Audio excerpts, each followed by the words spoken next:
So, if we can discuss some barriers to getting care for small cell lung cancer, I'll break it down into three different areas or three different barriers. So, if you could discuss or give advice for a person living with small cell lung cancer in a rural area who might not have access to state of the art cancer care.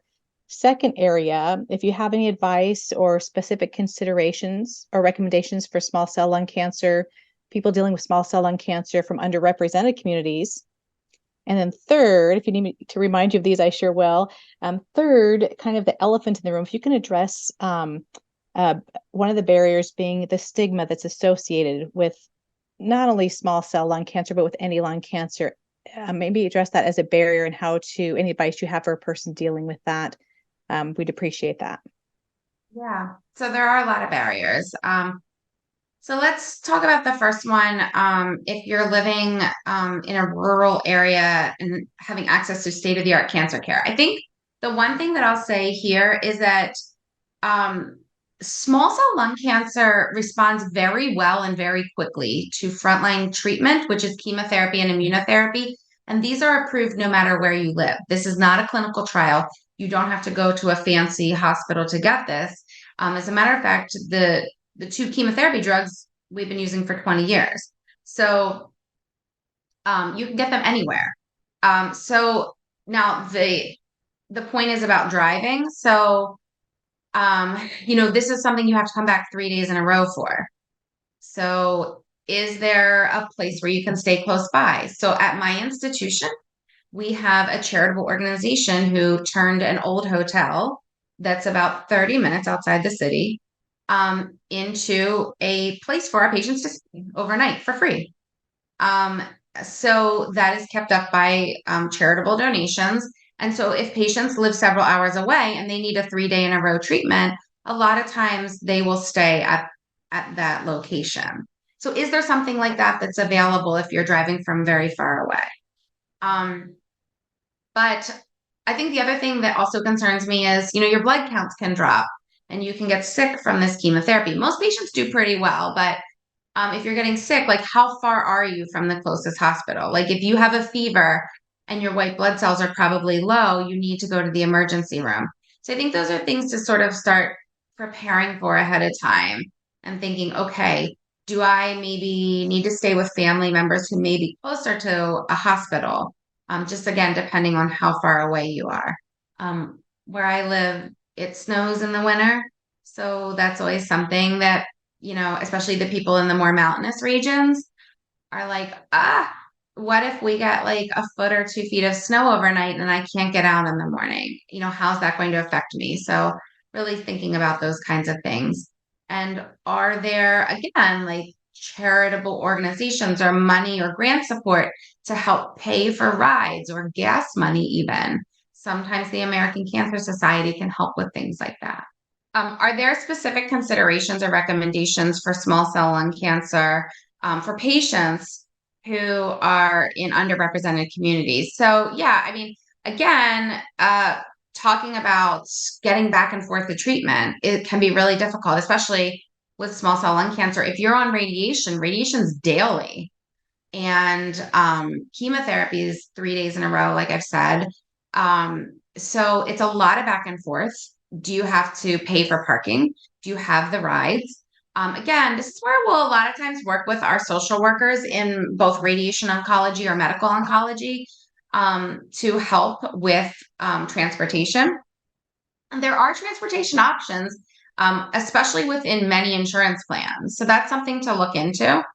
Um, the other thing is that, at my institution, you have to pay to park, but we offer free parking for patients who are getting chemotherapy and radiation. So that's not going to be something that you have to pay for on a daily basis because that would be very expensive. Other things like meals. So, do you probably not feel like going to the store or cooking or aren't even able to, especially when you're receiving such intensive therapy? Um, so there are definitely programs that are available to deliver meal services to patients. And so that's something, again, that we work really closely with social work to get these types of things set up. And again, some of this stuff is actually covered through your insurance. Visiting nurses, home health aides to help. The American Cancer Society, I go back to them because they have a lot of resources here. I work in the state of Pennsylvania, and in the state of Pennsylvania, if you are a caregiver to someone, there are actually financial resources that you can be reimbursed just for being their caregiver, especially if that takes you away from your work.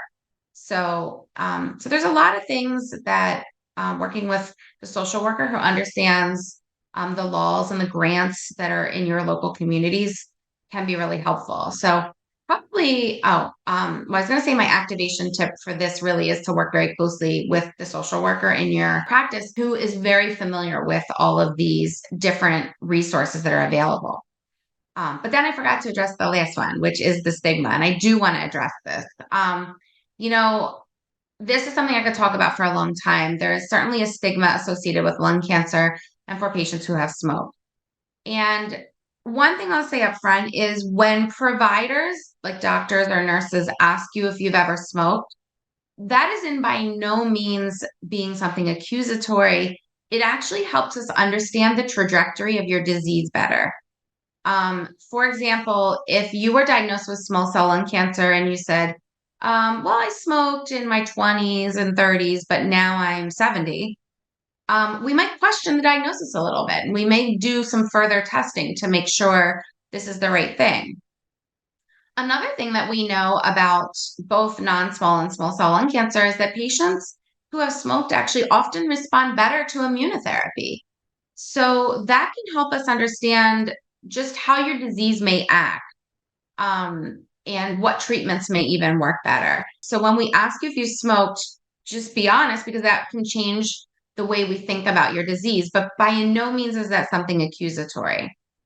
The second concern with the stigma is that people are less likely to get screening for lung cancer or to be worked up early because they feel like, well, I did this to myself, so maybe it doesn't matter. But that's not true. Obviously, I don't want people to smoke. It's bad for you for a million reasons, not just lung cancer, but cardiac disease and other types of cancers. There's a lot of reasons that smoking is not good for you. But that being said, lung cancer can still be a curative disease if we catch it early. So even if you've smoked or are currently smoking, you can get lung cancer screening and catch things early and get them, taken care of. We are there to help you with whatever illness or addiction to cigarettes that you have. And we're going to help you, number one, treat that, and help you quit smoking, but also treat your disease as we would treat anyone else's.